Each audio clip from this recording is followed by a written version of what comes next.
జై శ్రీరామ్, వందే మాతరం. నేను మీ పులమూరు నరసింహులు. మీరు చూస్తున్నది విశ్వం యాత్ర.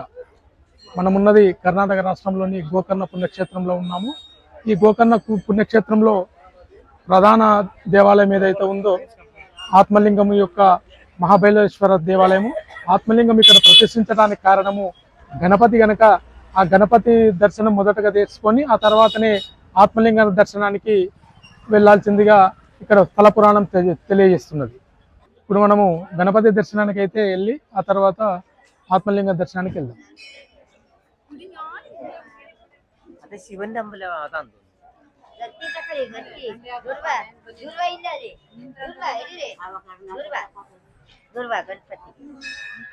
గణపతికి పెట్టాలా?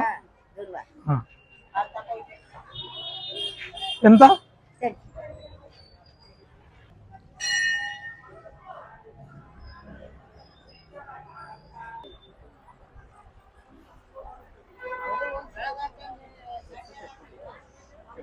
ఇప్పుడు గణపతి దర్శనం పూర్తయింది. ఇప్పుడు ఆత్మలింగమైనటువంటి మహాబలేశ్వర దర్శనానికి బయలుదేరదాం.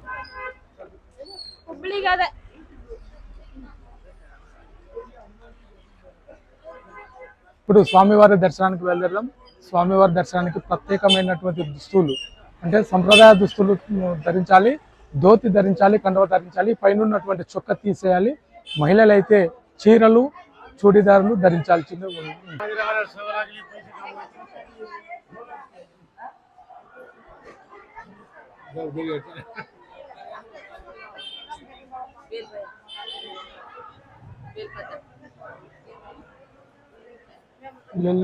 ఇప్పుడే ఆత్మలింగం యొక్క దర్శనం పూర్తయింది. ఇక్కడ దేవాలయం యొక్క విశిష్టత ఏంటంటే రమణాసురుడు అమరత్వం పొందాలనే ఉద్దేశంతోన కైలాసం వెళ్ళి ఘోరమైన తపస్సు చేసి శివుని ద్వారా ఆత్మలింగాన్ని పొంది మార్గమధ్యంగా వెళ్తున్న క్రమంలో దేవతలు అతని దగ్గర ఆత్మలింగం ఉండకూడదు, ఉంటే ముల్లోకాలను నాశనం చేస్తాడనే ఉద్దేశంతోన గణపతిని ఒక బాలుని రూపకంగా రమణాసురుని దగ్గరికి పంపడం జరుగుతుంది.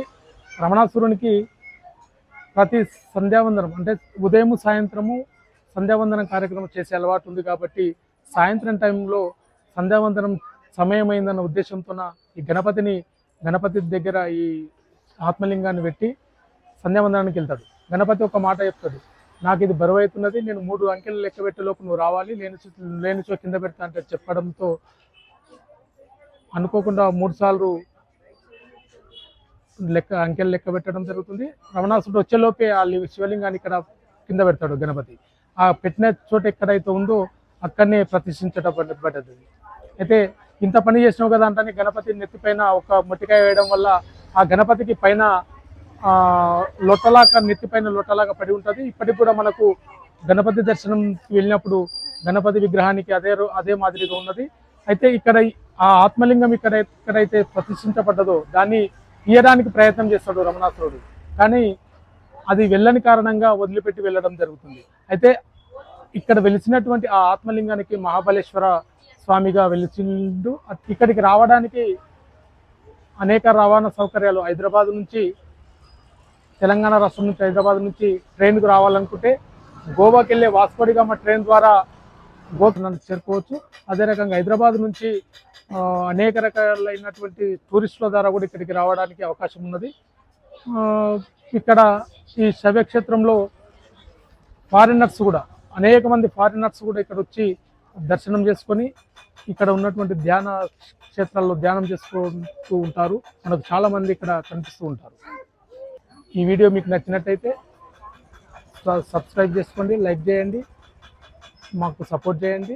మరిన్ని వీడియోలతో మేము ముందుకు వస్తాం. భారత్ మాతకి జై.